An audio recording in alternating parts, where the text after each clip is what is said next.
জয় গুরু দাদা। জয় জয় গুরু। আমার জীবন রথের সারথি পরম প্রেমময় শ্রী শ্রী ঠাকুরের শ্রীচরণে প্রণাম জানাই। প্রণাম জানাই পরম আরাধ্যা জগৎ জননী বড়মার শ্রীচরণে। প্রণাম জানাই পরম পূজ্যপাদ শ্রী শ্রী বদ্দার রাঙ্গা শ্রীচরণে। প্রণাম জানাই পরম পূজ্যপাদ শ্রী শ্রী আচার্যদেবের রাতুল শ্রীচরণে। প্রণাম জানাই পরম পূজনীয় অবিন দাদা শ্রীচরণে। আজকে যারা এই ভার্চুয়াল সৎসঙ্গে উপস্থিত রয়েছেন, শ্রদ্ধেয় দাদারা, মায়েরা, শ্রী শ্রী ঠাকুরের পবিত্র পাঞ্জাধারী সহপতি ঋত্বিক দেবতাবৃন্দ, অধ্যুজ্যবৃন্দ, যাজকবৃন্দ, ছোট ছোট ভাই বোনেরা, সবাইকে অন্তরের অন্তঃস্থল থেকে রানন্দিত জয় গুরু জানাই এবং প্রণাম জানাই। আমরা বড়ই ভাগ্যবান। এই পানিহাটি সোদপুর থেকে আমার শ্রদ্ধেয় অপরেশ নন্দিদা পরম প্রেমময় শ্রী ঠাকুরের যে বার্তা তা পৃথিবীর বিভিন্ন প্রান্তে পৌঁছে দেবার কাজে পরম পূজ্যপাদ শ্রী শ্রী দাদার আশীর্বাদকে মূর্ত করে তুলেছেন এই লিঙ্কের মধ্য দিয়ে। আমরা প্রতিনিয়ত এই লিঙ্কে তার দেওয়া যে অভ্রান্ত দিক নির্দেশনা, ভক্তি, প্রেম, ভালোবাসা, বিশ্বভ্রাতৃত্ব সব কিছু দেখছি, হৃদয় দিয়ে উপভোগ করছি।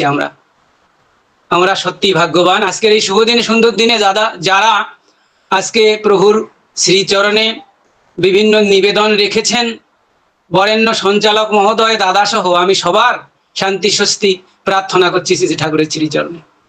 দাদা, আমার কথা শোনা যাচ্ছে তো? একদম দাদা, পরিষ্কার পরিষ্কার শোনা যাচ্ছে। পরম প্রেমময় শ্রী ঠাকুর এসেছিলেন এই সুজলা সুফলা শস্য শ্যামলা এই বাংলা মায়ের কোলে 1295 সালে 30শে ভাদ্র শরৎকালে পাবনা জেলার হেমায়তপুর গ্রামে শুক্রবার তাল নবমী তিথিতে। আমরা বহুবার শ্রী ঠাকুরের এই যে আগমন, তার যে উদ্দেশ্য, তার যে বিশ্বকে নিয়ে চিন্তাধারা, এই যে অখণ্ড মানব দর্শন তিনি আমাদেরকে দিয়ে গেলেন। তিনি মানবতার মুক্তির দূত, তিনি মানুষের জন্য এসেছেন। তিনি মানুষকে নিয়েই তার খেলা। তিনি একটি মানুষের বিনিময়ে একটি সাম্রাজ্য পর্যন্ত ত্যাগ করতে চেয়েছিলেন। তিনি কেন আসেন? এই যে সুপার পাওয়ারফুল ম্যান, এই যে অত্যাচার্য মানুষ কেন আসেন, আর যে স্থানে আসেন সেই স্থানের গুরুত্বই বা কতটুকু আজকে, এবং তিনি তার যে দর্শন, বিজ্ঞান, জ্ঞান, প্রেম, ভালোবাসা, ভক্তি, এগুলো ভবিষ্যৎ প্রজন্ম কি করে অভ্রান্তভাবে পাবে, পেয়ে তারা কৃতার্থ হবে, মহা আনন্দে মেতে থাকবে সদা সর্বদা, তার বিধি ব্যবস্থাও তিনি করে যান। তিনি এসেছেন পাবনায়। খুব ভয়াবহ অবস্থা সেই সময়ের। আরবিতে যাকে বলে আইয়ামে জাহেলিয়াতের যুগ, অন্ধকারের যুগ। আর অবতার তত্ত্বের যে ভাগবত জ্ঞান আমাদেরকে শ্রী ঠাকুর দিয়েছেন, যে ধর্ম যখনই বিপাকী বাহনে ব্যর্থ অর্থে ধায়, পুরন পুরুষ তখনই আসেন, পাপী পরিত্রাণ পায়। ধর্ম যখনই বিপর্যস্ত বিধ্বস্ত হয় সভ্যতা, পুরন পুরুষ তখনই আসেন, রাখতে সৃষ্টির ভব্যতা। আসলে মহাপরিপূরণকারী এই সৃষ্টির ভাবধারা, তার সৃষ্টিকে আনন্দে রাখার যে প্রয়াস, তিনি এসে নরতনু ধারণ করে তিনি আবারও তার দিকে ডেকে নেন মানুষদেরকে। যখন আমরা বিপথে পরিচালিত হই, যখন আমরা দিশা পাই না, সঠিক দিশা পাই না। শ্রী ঠাকুর শ্রী শ্রী কল্কি প্রসঙ্গে একটি নাতিদীর্ঘ বাণী আমাদেরকে উপহার দিয়েছেন। অসীম পথের অশেষ চলায় অনাচারে ধ্বংস আনি, যেজন চালায় বেভুল পথে দিয়ে বিশাল দীপ্ত বাণী। জ্ঞানের খড়ে কেটে কুটে পথের আড়াল ছেটে ছুটে ধবল অশ্বের মহান বেগে নিজে চলে চালায় প্রাণী, প্রাণের পথের প্রেমিক সেজে ধূমকেতু বটট্ট হেসে কল্কি এলো মৃত্যু শিরে করাল কুটিল দৃষ্টিহানি। এবারে আমরা যখন মরতে বসেছি, যা আমাদেরকে আড়াল করে রেখেছে, জানতে দিচ্ছে না, বুঝতে দিচ্ছে না কোনটা আসল কোনটা সঠিক, আমরা কিভাবে অগ্রসর হব, নানান ভ্রান্ত দর্শন আমাদেরকে বিপথে পরিচালিত করছে। ঠিক সেই সময়ে ধূমকেতুর মতো অট্ট হাসি দিয়ে তিনি আমাদের মাঝে এসে দাঁড়িয়েছেন। আমরা তাকে পেয়ে ধন্য জ্ঞানরূপ খড়গ দ্বারা, যা আমাদেরকে জানতে দেয় না, বুঝতে দেয় না, তা কেটে কুটে সাপ সঞ্চারী করে তিনি আলোর পথ দেখাচ্ছেন। এই যে আমাদের জীবনের যত সমস্যা, সর্ব সমস্যার সমাধান তিনি ভাগবত জ্ঞানের মধ্য দিয়ে তিনি দেখিয়েছেন, তিনি লিখিয়েছেন। আমরা দেখেছি কবি সাহিত্যিকরা বসে রাত জেগে জেগে তারা নাটক, নভেল, কবিতা, উপন্যাস এগুলো লেখে। শ্রী ঠাকুর একটি মাত্র বই লিখেছেন, তা ওই সত্যানুসরণ। অতুলদার অনুরোধে, তার প্রার্থনায় তিনি যে অত্যাচার্য সেই ছোট্ট পুস্তকটি সর্বশাস্ত্র মন্থন করে অতুলদাকে উদ্দেশ্য করে সমগ্র বিশ্ববাসীর জন্য দিয়ে গিয়েছেন, তা আলোকিত করবে যুগ যুগ ধরে প্রতিটি মানুষকে। আর কি, তাকে ঘিরে বসে থেকে থেকে সেই দাদারা লিখেছেন। আমাদের প্রফুল্ল কুমার দাস দা লিখেছেন, রেবতী মোহন বিশ্বাস দা, মণিলাল চক্রবর্তী দা, এনারা বসে বসে লিখেছেন। অতন্দ্র প্রহরীর মতো খাতা কলম নিয়ে থাকতে হতো, কখন কোন কথা শ্রী ঠাকুর বলেন, এমনকি রাত জেগেও থাকতে হতো। ঠাকুর সাথে সাথে লেখাতেন, পরের দিন প্রিন্ট করাতেন, যাতে করে কোনো বিকৃতি এর ভিতর ঢুকে না যায়। আজকে আমরা এই যে এগুলো ভবিষ্যতে অত্যাচার্য এক দলিল হিসাবে প্রতিভাত হবে আমাদের কাছে। আমরা দেখি প্রফুল্ল কুমার দাসদা যে কথাগুলো লিখেছেন, যেগুলো যখন আমরা পড়ি আমাদের জীবনের মীমাংসা সমাধান খুঁজে পাই। ঠাকুর বলেছেন, ও প্রভুর কাজ করবে বলে এসেছে, ওর যে কান দুটো তা খরগোশের কানের মতো, ও যে কলমটাতে লিখেছে তাকে কওয়া যায় পুণ্য লেখনী, ওটা রেখে দেওয়া লাগে। এই যে শ্রী ঠাকুরের কথা যে কলমে লিখেছে তাও রেখে দিতে বলেছেন শ্রী ঠাকুর, ভবিষ্যৎ প্রজন্ম এসে দেখবে। আমরা জানি প্রফুল্ল কুমার দাসদা ভগবান রামকৃষ্ণ দেবের সৎমন্ত্রে দীক্ষিত ছিলেন। তিনি খুব অনুরাগী ছিলেন, ভগবান অন্বেষণে তিনি খুঁজতে গিয়েছিলেন, পাবনায় গিয়েছিলেন। যতবারই শ্রী ঠাকুরকে দেখেছেন ততবারই তার প্রেমের ডোরে বাধা পড়েছেন। শ্রী ঠাকুরকে জিজ্ঞেস করেছিলেন, ঠাকুর আমাকে কি আবার দীক্ষা নিতে হবে? ঠাকুর বলেছিলেন, নেওয়া ভালো, তাহলে পূর্বেরটা আগে করবি, পরেরটা পরে করবি। তাই দীক্ষা নিয়ে করতে গিয়ে দেখেন ভগবান রামকৃষ্ণ দেবের ছবির সঙ্গে শ্রী ঠাকুর ছবি হুবহু মিলে যায়। ঠাকুরকে যখন নিবেদন করলেন, ঠাকুর এরকম কেন হচ্ছে, আমাকে মিসগাইড করছেন না তো? বলে না, যে ঠাকুর ভগবান রামকৃষ্ণ দেব কি আবার এসেছেন? ঠাকুর বলেছেন, খুঁজতি থাক, খুঁজতি পাইয়ে যাবি নি, কোথা থেকে কোথায় ডুব মেরে গিয়ে ভেসে ওঠে আমি কেমনে কমু, খুঁজতি থাক। তো প্রফুল্ল কুমার দাসদা সারা জীবন ঠাকুরের কাজ করে গিয়েছেন, আমরা দেখেছি। আজকে পরম প্রেমময় শ্রী ঠাকুর, তার এই যে জীবন, তিনি যে এই কীর্তিনাশা পদ্মার পারে জন্মগ্রহণ করলেন, তিনি বললেন তিনি যখন যেখানে আবির্ভূত হন সেই স্থানই মানুষের পরম তীর্থ। অর্থাৎ প্রেরিত পুরুষোত্তম যেখানে আবির্ভূত হন সেই জায়গাই হলো পরম তীর্থ। আর এই প্রেরিত তীর্থ আরাধনায় দ্বন্দ্ব আনে মেলেচ্ছ, সেই বৃত্তি চতুর যুক্তি এদের যুক্ত করে নরকেই। এখানে কোনো দ্বন্দ্ব দ্বিধা নেই, এখানে কোনো সংশয় নেই। তিনি যে গ্রামে জন্মগ্রহণ করবেন, শ্রী ঠাকুর বলছেন, যে গ্রামে তিনি জন্মেছেন বা জন্মিবেন, সেই গ্রামকে দরদি প্রাণের দীপক দোলনে আকুণ্ঠ অনুবেদনা নিয়ে নমস্কার করো, সেই গ্রামকে নমস্কার করো। তো তিনি যেখানে আসেন সেটাই মানুষের পরম তীর্থ। আজকে সেই পাবনা আশ্রম সম্বন্ধে আমরা দেখি আলোচনা প্রসঙ্গের 17তম খণ্ডে দেখি যে পাবনা আশ্রম সম্বন্ধে কথা ওঠায় ভাব বিভোর কণ্ঠে শ্রী ঠাকুর বললেন, আমি তখন এর মূল্য নিজেও বুঝিনি, ওই জঙ্গলে বসে যে কত জিনিস পেলাম এর মূল্য আমি নিজেও তখন বুঝতে পারিনি। তা কতভাবে কইলাম, তা কোনোদিন শেষ হলো না, শেষ হবেও না কোনোদিন। ওইখান থেকেই তো সব ইভলভ করেছে, তার মানে গজিয়েছে। যে মাটিতে এই কিছু হয়েছে তা সামান্য নয়, তা পৃথিবীর মহাতীর্থ। এই যে মহাতীর্থের মর্যাদা শ্রী ঠাকুর আমাদেরকে দিয়েছেন, তার যে জন্মস্থান, আমরা সেখানে সেই প্রতি বৎসর যাই। তিনি বলেছেন, প্রতি বৎসর ন্যায্য সামর্থ্য সংকুলান থাকিলে তোমার ওই প্রিয় পরমের জন্মভূমিতে সশরীরী অভিবাদন দিতে কিছুতেই তাচ্ছিল্য করিও না। তার মানে প্রতি বছর এই জায়গায় যেতে বলেছেন তিনি। তিনি বলেছেন প্রাচ্য এবং পাশ্চাত্যের হিন্দু, মুসলমান, বৌদ্ধ, খ্রিস্টান, জৈন, ব্রাহ্মণ সবার ওখানে, তার মানে হেমায়তপুরে অবাধ প্রবেশাধিকার থাকবে। অবাধে তার এই জন্মস্থানে যাবে। আর কি থাকবে? আমি যে জায়গাটাতে জন্মেছিলাম সেই জায়গায় একটা শিউলি গাছ ছিল, গাছটা ছিল উত্তর দিকে হেলানো। বসমা সব জানে, তার কাছ থেকে সব জেনে নিস। ওখানে একটা মনোরম শ্রীমন্দির করবি, অন্য কোথাও করলে হবে না, সব নষ্ট হবে। অতি সত্বর করা লাগে, হিন্দু মুসলমান তাড়াতাড়ি করগা যা। এই যে তার জন্মস্থানে শ্রীমন্দির করার কথা তিনি বলে গিয়েছেন।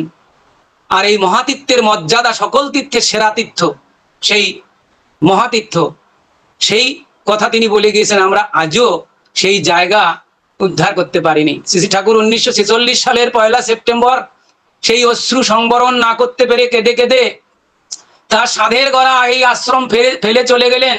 অনেক দিন থেকেই অসহ্য যন্ত্রণা তার ভিতর, এই যন্ত্রণায় তার সমস্ত শরীর ছটপট করছে, দেশ ভাগ হয়ে যাবে। তার কথা বড় বড় নেতৃবৃন্দ শুনল না। তারা তাদের মসনদ পাকাপোক্ত করার জন্য তারা দেশ ভাগ করবে, শ্রী ঠাকুরের কথা কোনো ক্রমেই শুনল না। আজকে প্রেরিত পুরুষোত্তম মাস্টার অফ অল, তারা পৃথিবীর শিক্ষক।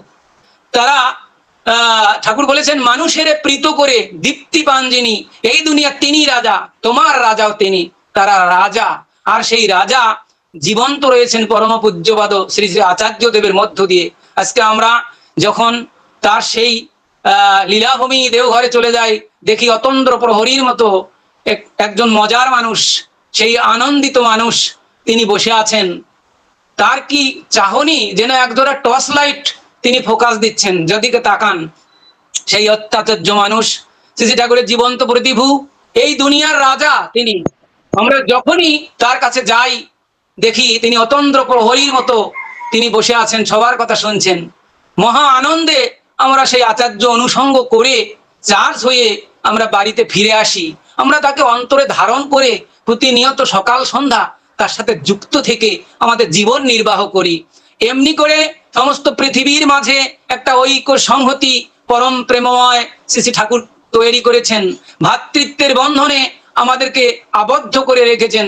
আমরা হৃদয় বিনিময় করি একে অপরের সাথে, এই লিঙ্কের মধ্য দিয়ে আমরা হৃদয় বিনিময় করি। ঠাকুর বললেন হৃদয় বিনিময় ভালোবাসার একটি লক্ষণ। তো আমরা হৃদয় বিনিময় করি এই লিঙ্কের মধ্য দিয়ে।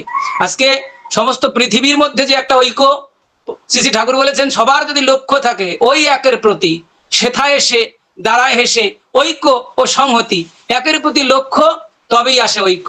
এক প্রাণ তার মমত্বতে পরস্পরের সমাবেশ, নিনর অটুট হলেই জানিস একটি দানায় বাঁধবে দেশ। আজকে সমস্ত পৃথিবীতে সৎসঙ্গী একটা জাতি হিসাবে আত্মপ্রকাশ করছে। শ্রী ঠাকুরের দেয়া বিধান মোতাবেক বর্ণাশ্রম ধর্ম আর্য কৃষ্টিকে পরিপূর্ণরূপে পালনের মধ্য দিয়ে তারা এই পৃথিবীর বুকে একটা ভ্রাতৃত্বের বন্ধনে আবদ্ধ হয়েছে। আমরা বর্ণ ভাঙ্গি না, বর্ণ ভাঙ্গি না। শ্রী ঠাকুর বলছেন বর্ণ ভাঙলেই সর্বনাশ, ধ্বংস সমাজ জাতি দাস। আজকে বিভিন্ন দেশের সাথে, বিভিন্ন জেলার সাথে সেই আন্তঃবিবাহ বর্ণ মেনে আজকে আচার্যদেব, আচার্য পরিবার, তারা সেই আদর্শ বিয়ে, যার মধ্য দিয়ে আমাদের ভবিষ্যৎ প্রজন্ম আসে, আমরা বংশ পরম্পরায় যার মধ্য দিয়ে জ্যান্ত থাকি, সেই অভ্রান্ত বিয়ের কথা আজকে আচার্যদেব তার সন্তানরা আমাদেরকে দিচ্ছেন, এবং সেই বিয়ে শাদীর ব্যাপারে তারা যথেষ্টভাবে পদক্ষেপ নিচ্ছেন এবং প্রতিষ্ঠাও করছেন। এগুলো আমাদের চরম এবং পরম পাওয়া, ঠাকুরকে পেয়ে সম্ভব হয়েছে আমাদের ভিতর। তো ওই পাবনা 30শে ভাদ্র গঙ্গা স্নানের কথা ঠাকুর বলেছেন। তখন থেকেই শ্রী ঠাকুরের আশীর্বাদপুত সম্পাদক স্বর্গীয় রাসবিহারীদা সেই পদ্মায় গঙ্গা স্নানের কথা বলেছেন। শ্রী ঠাকুরের বাবা এই পদ্মায় স্নান করতেন, যে এই পদ্মাই আমার গঙ্গা। তখন থেকেই এই পদ্মায় গঙ্গা স্নান হচ্ছে। এই 1-2 বছর হলো গঙ্গা স্নান এর আনন্দ, সেই স্প্রে করে পদ্মা থেকে জল এনে আমরা সেটা উপভোগ করছি।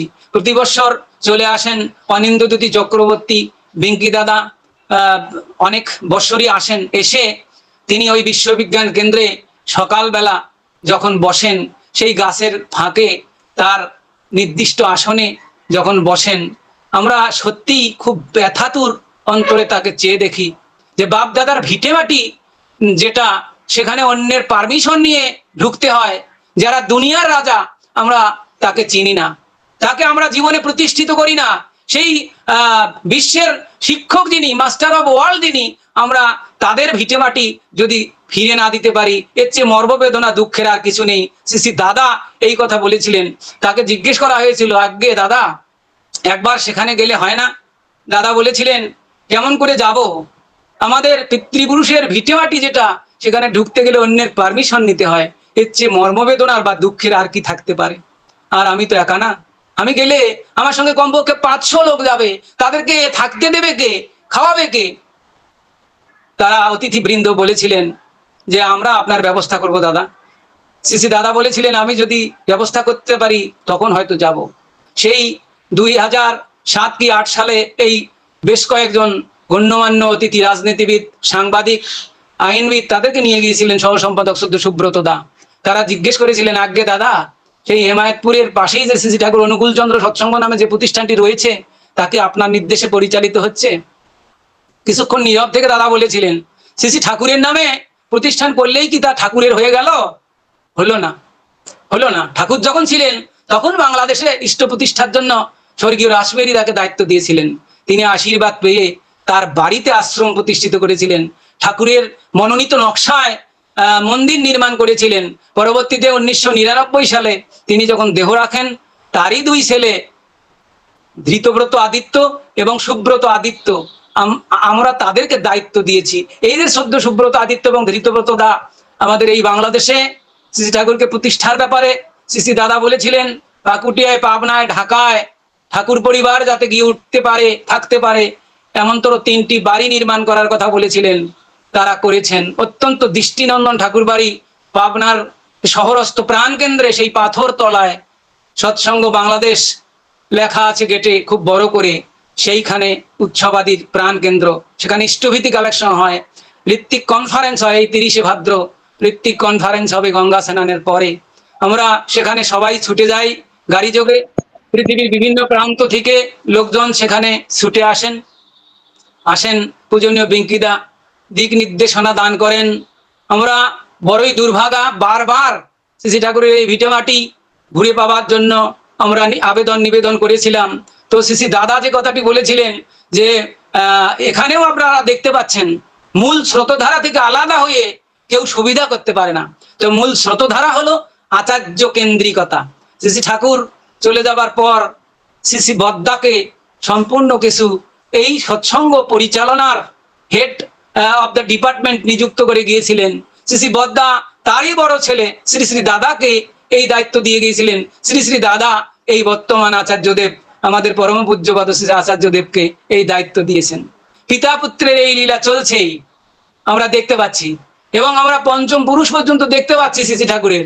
তো আমরা বড়ই আশাবাদী।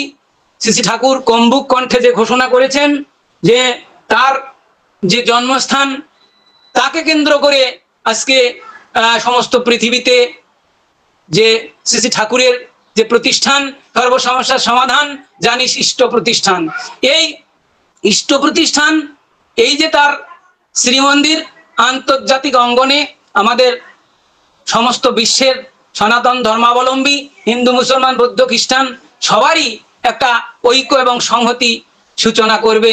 এবং সেদিন আর বেশি দূরে নয়, আজকে রাজনৈতিক অঙ্গনে পট পরিবর্তন হয়ে গিয়েছে। হয়তো সামান্য কিছু আবহাওয়া আমাদেরকে বিচলিত করে, আমাদের যে চিত্তের মহা আনন্দ সেটাকে অনেকটা মশীলিপ্ত করে, কিন্তু শ্রী ঠাকুর অনন্ত, তার চলনাও অনন্ত, আমাদের চলনাও অনন্ত।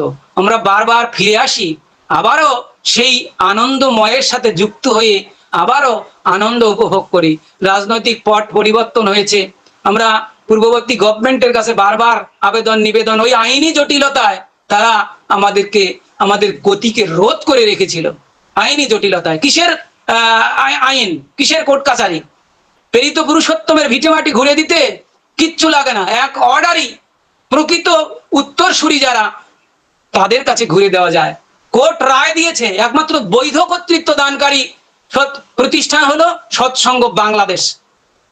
এ নিয়ে কোর্টে অনেক কিছু হয়েছে। তো এই বৈধ কর্তৃত্ব দানকারী প্রতিষ্ঠান সৎসঙ্গ বাংলাদেশ, তার নামে তার যে ভিটেমাটি, তার যে জন্মস্থানের কয়েক শতাংশ জায়গা, সম্ভবত 16% জায়গা তারা রায় দিয়েছেন। আর ওই যে শ্রী ঠাকুরের ধ্বজাধারী নামধারী যে প্রতিষ্ঠান, তারা আবারও আপিল করেছে। তারাই বলে যে আমরাই প্রকৃত উত্তরসূরি, অথচ আচার্য দেবের সাথে তাদের কোনো যোগাযোগ নেই, কোনো যোগাযোগ নেই। তারা নিজেদের মতো করে কিভাবে তারা মানুষদেরকে বিভ্রান্ত করছে। আমি মনে প্রাণে বিশ্বাস করি এই পৃথিবীতে যত রকমের পাপ আছে, সবচেয়ে বড় পাপ হলো কোনো মানুষকে ভগবান প্রাপ্তির বেলায় যদি কেউ মিসগাইড করে। আমার বাড়ির 2-3 কিলোমিটারের মধ্যেও আমি দেখছি যারা ওই সস্তায় ওখানে গিয়ে আশীর্বাদ এনে মানুষদেরকে বিতরণ করে। আজকাল মানুষ চালাক, তারা বোঝে যদি এই ঈশ্বরীয় কর্ম, এই দেবকর্ম করার এত ইচ্ছা থেকে থাকে, তো এর মালিক যিনি, যাকে শ্রী শ্রী ঠাকুর দায়িত্ব দিয়ে গিয়েছেন, তাদের কাছ থেকে এই প্রেমের ভাণ্ড এনে প্রেম বিতরণ করুন, নতুবা মানুষ ছাড়বে না। বদ্দা আক্ষেপ করে তার ইষ্ট প্রসঙ্গে এক জায়গায় বলেছেন, ওই যে ইষ্ট বিরোধী কাজ করতে গিয়েছিল, কথা বলছিল, সৎসঙ্গীরা তার কান কেটে নিয়েছে, ওই নতুবা এভাবে কান কেটে নেবে। কাজেই মানুষকে মিসগাইড করা যাবে না শ্রী ঠাকুরকে পাবার বেলায়। আজকে মানুষের চিরন্তন আকাঙ্ক্ষা, বহু দিনের, হাজার হাজার বৎসরের আকাঙ্ক্ষিত ঈপ্সিত যে লক্ষ্য, যে মানুষ সাধন স্তরে সর্বোচ্চে উঠবে, সেই সিঁড়ি এবারে পরম প্রেমময় শ্রী শ্রী ঠাকুর এনেছেন। নামরূপ সেই তরি তিনি এবারে এনেছেন। এই সাধনায়, তার দেওয়া নামের সাধনায় মানুষ সেই পুরুষোত্তম ধামে, সেই পুরুষোত্তমের সাথে যুক্ত হতে পারে। পূর্বে প্রয়োজন ছিল না, তাই পূর্ববর্তী পুরুষোত্তম দিয়ে যাননি, এবারে শ্রী শ্রী ঠাকুর দিয়ে গিয়েছেন। পূর্ববর্তী যত নামের সাধনায় যে কেউ করুক না কেন, পূর্ববর্তী যে কোনো প্রেরিত পুরুষোত্তমকে যে কেউ গ্রহণ করুক না কেন, বর্তমান পুরুষোত্তম পরম প্রেমময় শ্রী শ্রী ঠাকুরকে ধরার মধ্য দিয়ে, তার দেয়া সাধন ভজন পরিপালনের মধ্য দিয়ে মানুষের পরিপূর্ণতা আসবে, সাধন ভজনের চরমে উঠতে পারবে মানুষ। শ্রী শ্রী ঠাকুর তাই দিয়ে গিয়েছেন আমাদেরকে। এবারে আমরা বড়ই ভাগ্যবান, তাই আমরা সবখানে গিয়ে মানুষদেরকে বোঝাতে সক্ষম হই শ্রী শ্রী ঠাকুরের এই মেসেজ তারা সাদরে গ্রহণ করে। যে কথাটি বলতেছিলাম, সবাইকে সুনির্বন্ধ অনুরোধ করছি, আমার শ্রদ্ধা অপরেশ নন্দিদা, হাস্যোজ্জ্বল প্রাণবন্ত মানুষ, তার কাছে গতকাল শুনেছি যে বেশি বছর হলো তিনি ঠাকুরকে ধরেননি। তিনি যে কত বড় কর্মী মানুষ, ঠাকুরের কাজ যারা করে তারা কর্মী। আমি শ্রদ্ধা অপরেশ নন্দিদার মধ্য দিয়ে সবাইকে শ্রদ্ধা ভরে সাদর আমন্ত্রণ জানাই যে ওই গ্রামকে আনত অভিবাদনে নমস্কার করার জন্য। কত দিনে হয়তো সেখানে কি হবে, তবে আমি মনে প্রাণে বিশ্বাস করি এই পৃথিবীর রাজা আচার্যদেব, তার যে কি ক্ষমতা, একবার ঘুরিয়ে দিয়েই দেখুক না কেন কি করেন তিনি সেখানে। শ্রী দাদা একটা পা রাখার জায়গা চেয়েছিলেন, আর বর্তমান আচার্যদেব আমাদের সম্পাদক মহোদয় তাকে বলেছেন যে ঠাকুরের অনেক ভিটেমাটি, অনেক কিছু, শত শত একর জায়গা জমি, এগুলো আমি চাই না, এগুলো আমি দেখিও না, আমি চাই তার জন্মস্থানের সামান্যতম জায়গা। বারবার আমরা বড়ই দুর্ভাগা, বারবার আবেদন নিবেদন করার ফলেও আমরা পূর্ববর্তী গভর্নমেন্টের টনক নড়াতে পারিনি। আমরা তো ভালোভাবেই ডাকি, ডাকার মতো ডাকতে পারলে ভগবানেরও টনক নড়ে, কিন্তু গভর্নমেন্টের টনক নড়েনি। তারা যেন একটা জগদ্দল পাথরের মতো বসেছিল। আজকে প্রকৃতির বিধানে তারা চলে গিয়েছেন। বর্তমান গভর্নমেন্ট আন্তর্জাতিক অঙ্গনের চিন্তাধারা করে তারা। আজকে ধর্ম উপদেষ্টা একজন মহান জ্ঞানী লোক, তিনি অনেক জায়গায়, অনেক মন্দির, অনেক ধর্মীয় পীঠস্থানে, মক্কা মদিনায় তিনি গিয়েছেন। আজকে শেষ নবী, তাকে বলা হয় সাইয়েদুল মুরসালিন, প্রেরিতদের সর্দার, নবীদেরও নবী। আর আমাদের শ্রী শ্রী ঠাকুরকে বলা হয় পুরুষোত্তমম, পুরুষোত্তমেরও উত্তম। পূর্ববর্তী নবীরা বলেছিলেন আল্লাহ আমাদেরকে নবী না করে শেষ নবীর যদি উম্মত তৈরি করতেন তাহলে আমাদের জীবন সার্থক হতো। আজকে আমরা এই পুরুষোত্তমের আমরা অনুসারী। আজকে শ্রী শ্রী ঠাকুর বলেছেন তোমাদের হাতে যে সম্পদ রয়েছে তা আর কারো হাতে নেই। আমরা সেই মানুষ, আমরা সৎসঙ্গী। আজকে যদি রাসূলের সেই মদিনা থেকে মক্কায় ঘুরে আসা সম্ভব হয়, আজকে আমাদের জীবন্ত প্রতিভু পরম পূজ্যপাদ শ্রী আচার্য দেবেরও সেই সেই দেওঘর থেকে হেমায়তপুরে ফিরে আসা সম্ভব হবে। ঠাকুরের কথা কোনোদিন বৃথা যাবে না। একদিন এই দেশের বাংলাদেশের গভর্নমেন্ট সমস্ত পৃথিবীর মানুষদেরকে আসার সুযোগ যখন করে দেবেন এই হেমায়তপুরে, তখন সেই বিশ্বের বিজয় মুকুট তার মাথায় শোভা পাবে। পুরুষোত্তমের প্রতিষ্ঠার মধ্য দিয়ে এই বাংলাদেশ সম্মানের মুকুট মাথায় পড়বে। ঠাকুর বলেছেন, কত ভাগ্যে এই সোনার বাংলায় জন্মেছিলাম। ইচ্ছে করে এর ফল জল, এর আলো হাওয়া আমি হৃদয় দিয়ে উপভোগ করি। এ আমার গোরামি কিনা আমি বলতে পারবো না। তবে আমার বিশ্বাস, বাংলা জাগলে ভারত জাগবে, ভারত জাগলে বিশ্ব জাগবে। বাংলাই হবে একদিন শান্তির চাবিকাঠি, শান্তির মহামিলন কেন্দ্র। আরেক জায়গায় ঠাকুর বলেছেন, সৎসঙ্গের প্রতিষ্ঠা মানে, সৎসঙ্গের জাগরণ মানে বাংলার জাগরণ, বাংলার জাগরণ মানে ভারতের জাগরণ, ভারতের জাগরণ মানে বিশ্বের জাগরণ। তো এই সৎসঙ্গের জাগরণের মধ্য দিয়েই বিশ্বের জাগরণ অনুষ্ঠিত হবে। আজকে এই লিঙ্কের নামও মনে হয় জাগরণী। আমি দেখেছি পরিপূর্ণরূপে স্মরণ হচ্ছে না, আমার শ্রদ্ধেয় অপরেশ নন্দিতা বলবেন শেষে, আবারও স্মরণ করে নেব।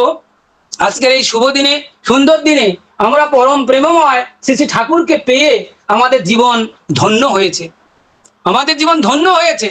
সেদিন আর বেশি দূরে নয়, যেদিন আমরা পরম প্রেমময় শ্রী শ্রী ঠাকুরের জীবন্ত প্রতিভু পরম পূজ্যপাদ শ্রী শ্রী আচার্যদেবের মুখে হাসি ফোটাতে পারবো।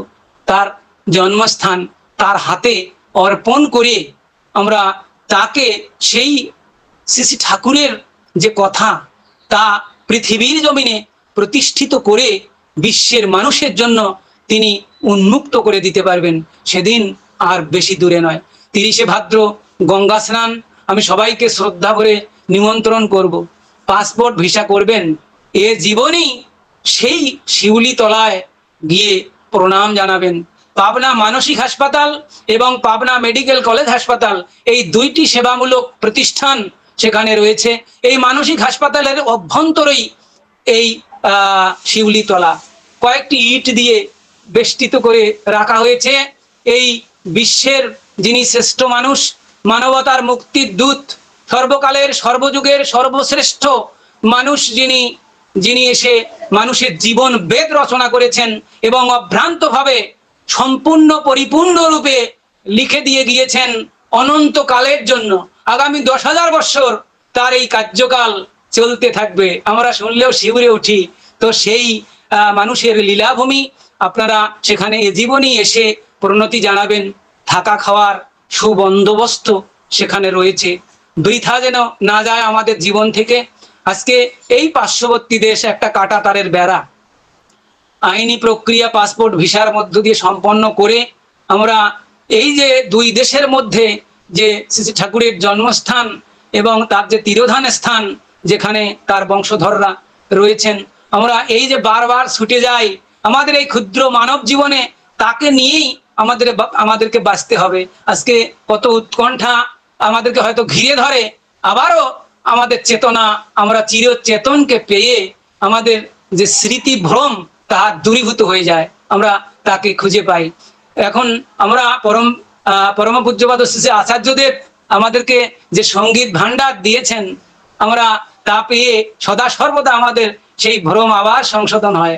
তুমি যদি থাকো সাথে, ঝঞ্ঝা এলে কি ভয় তাতে, তুমি যদি থাকো সাথে, ঝঞ্ঝা এলে কি ভয় তাতে, ডুববো না তো মাছ দরিয়ায়, রইব সদাই ভেসে, তুমি দয়াল নিয়ে যাবে এবার তোমার দেশে, চড়েছি যে নামের তরি, ভব সাগর দিয়ে পারি, যাব দয়াল তোমার সনে, এবার তোমার দেশে, যাব দয়াল তোমার সনে, এবার তোমার দেশে। এই ভাদ্র মাস পুরুষোত্তম মাস, এই মাসেই জন্মেছিলেন শ্রী শ্রী ঠাকুর ভগবান শ্রীকৃষ্ণ। তো কাজেই এই মাস আমাদের অন্তরে একটা আলাদা আনন্দ। এই শ্রাবণ ভাদ্র মাস, শ্রাবণ মাসে শ্রী শ্রী বড়মা শ্রী শ্রী ঠাকুরের লীলা সঙ্গিনী, তার নারী হয়ে তিনি যদি জন্মাতেন তার যে রূপ হতো তা হলো এই বড়মা শ্রী শ্রী ঠাকুর বলেছেন। তো এই বড়মা এবং শ্রী শ্রী ঠাকুরের এই জন্ম মাস দুটিতে আমরা এতটা আনন্দ অনুভব করি, শ্রী ঠাকুর এসেছিলেন এই মাসে ওই হেমায়েতপুরে। একটি গানে আছে, কে এলো রে, কে এলো রে, দেখ রে এলো কে, ব্যথায় ভরা দিশে হারা ধরণীর বুকে, ব্যথায় ভরা দিশে হারা ধরণীর বুকে। 1295 সালে 30 ভাদ্র শরৎকালে পাবনা জেলার হেমায়েতপুরে জন্ম নিল কে, পাবনা জেলার হেমায়েতপুরে জন্ম নিল কে, ব্যথায় ভরা দিশে হারা ধরণীর বুকে, ব্যথায় ভরা দিশে হারা ধরণীর বুকে। আজকের এই শুভ দিনে, সুন্দর দিনে আমার শ্রদ্ধেয় অপরেশ নন্দিদা 40 মিনিট প্রভুর কথা বলার যে সময় দেন, খুবই আনন্দিত হই আমি। অন্তরের কথা প্রভু যা বলান, অনেকে বলে সত্যি খুব তৃপ্তি পান। এই যে যাজন, এই যে তাকে প্রিয় পরমের যে প্রেম বিতরণ, প্রিয় বিতরণ আজকে যে লিঙ্কের মধ্য দিয়ে হচ্ছে, যারা এই লিঙ্কের কর্ণধার, যারা এই লিঙ্কের মধ্য দিয়ে ঠাকুরকে প্রতিষ্ঠার ব্যাপারে প্রয়াস পেয়েছেন, আমি কোনো কিছুই বৃথা যায় না ঠাকুর বলেছেন। আমি প্রভুর শ্রীচরণে সবার শান্তি স্বস্তি প্রার্থনা করি। সবাই ভালো থাকবেন, সুন্দর থাকবেন। আমি নিমাই চন্দ্র বর্মন, আমার দাদা শ্রী নিতাই চন্দ্র বর্মন। আমাদের দুই ভাইয়ের নাম মনে থাকলে এই হিলি দিয়ে আমাদের বাড়িতে আসা খুব সুন্দর, সহজ। হিলি থেকে এই 35-40 কিলো আমাদের বাড়ি। এসে এখানে অনায়াসে সেই উত্তরবঙ্গ থেকে রিজার্ভ গাড়িগুলো যায়, সেই গাড়িতে করে যে কোনো গুরু ভাই বোনদেরকে আমরা নিয়ে যেতে পারি। সেখানে মহা আনন্দে আমরা তার যে জন্মস্থান, তার যে লীলাভূমি, তার যে সেই কর্ম প্রতিষ্ঠানগুলি, ছায়া ঢাকা পাখি ঢাকা শান্ত স্নিগ্ধ, যে আজও কালের সাক্ষী হয়ে রয়েছে, সেই বিশ্বনন্দিত বিশ্ববিজ্ঞান কেন্দ্র অত্যন্ত সুরম্য কারুকার্য খচিত, আজও কালের সাক্ষী হয়ে রয়েছে। অনেক পূর্ববর্তী গভর্নমেন্ট এটা ভেঙে ফেলতে চেয়েছিলেন। এই যে কালের সাক্ষী শ্রী ঠাকুরের হাতের গড়া প্রতিষ্ঠান, এগুলো যদি আচার্যদেবের হাতে ফিরে যায়, তাহলে এগুলো সংরক্ষিত হবে ভবিষ্যৎ প্রজন্মের জন্য। সবাই প্রভুর কাছে আপনারা নাম ধ্যান করবেন যাতে আচার্যদেব আসতে পারে। জয় গুরু। সবাইকে সবার শান্তি স্বস্তি প্রার্থনা করে আমার সংক্ষিপ্ত কথা শেষ করি। জয় গুরু।